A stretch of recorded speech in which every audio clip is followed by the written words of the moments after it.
Amanda and I have always been really, really close. Our marriage has been a very strong, solid marriage all the way along, and we're all but inseparable. We've had 24 great years. We've had some challenges, this being the biggest one.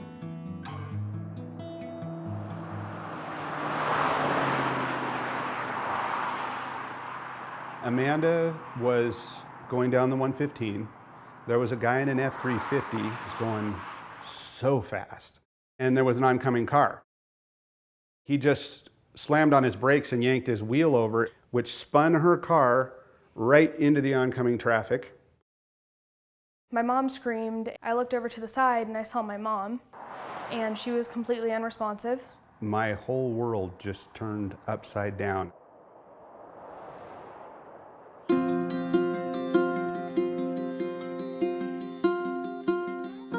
On October 15th, 2020, we finally got to bring her to Craig. It took them some time of evaluation to even decide whether they were going to put her in the spinal cord floor of Craig or whether they were going to put her in the TBI floor of Craig, and she wound up between floors. Her situation is very unique. She has sensation all over her whole body, but her motor control is very, very limited. She's got one vocal cord is paralyzed completely, the other one's apraxic. It'll activate when it's not supposed to, and it won't activate when it's supposed to. When we first arrived at Craig, Amanda was on a feeding tube. She had no ability to eat. Generally, she wasn't able to do anything on her own whatsoever. Once she got to Craig, everything began to change. It was like being trapped in a hole and finally getting some sunlight. Every day was full and busy, which is what I asked for, usually from 8 a.m. to 4 or 5 p.m. Therapeutic recreation, or as we fondly called it, T-Rec, was instrumental in helping me to unwind.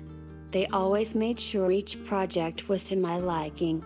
The ingenuity to ensure that I was not only happy but could also participate was unparalleled.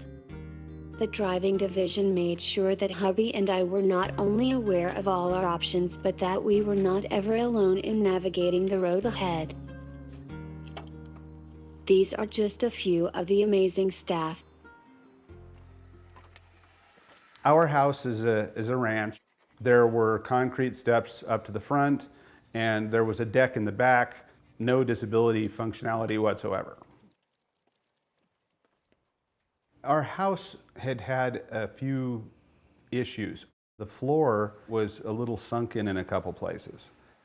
With as much as it sagged, there was just no way it was going to take a wheelchair. And as soon as that chair rolls into the house, we're done. And I can't bring her home. What do we do? Within a few days, our case manager, Karen Leonard, called me back. She said, we've got a way to fund the fixing of the floor, and you need to get some bids and get them up to me so we can see exactly what it's going to take. And I didn't even know there was a Craig Foundation. All I knew about was Craig Hospital. And so my introduction to Craig Foundation was, your wife can come home.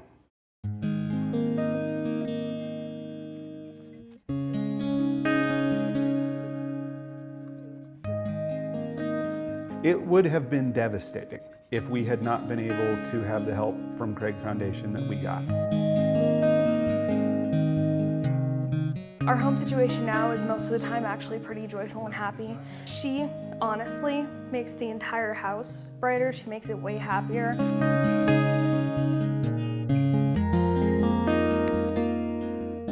It's like having the other half of me back home.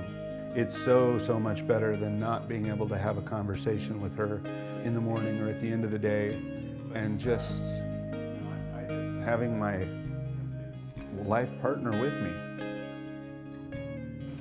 Words simply cannot express how thankful we are for all the help and support we have received. How can you put in words how thankful you are to be home again with your family? Suffice it to say that our appreciation and pure gratitude is most considerable. I am forever grateful for everything Craig and the staff have done for my family and I. If someone is considering donating to Craig Foundation, This type of a donation, I can tell you, is something that really, really helps and benefits people. It is something that truly I can see that lives have changed. As one who has been changed by kindness forever, please show your kindness and help others.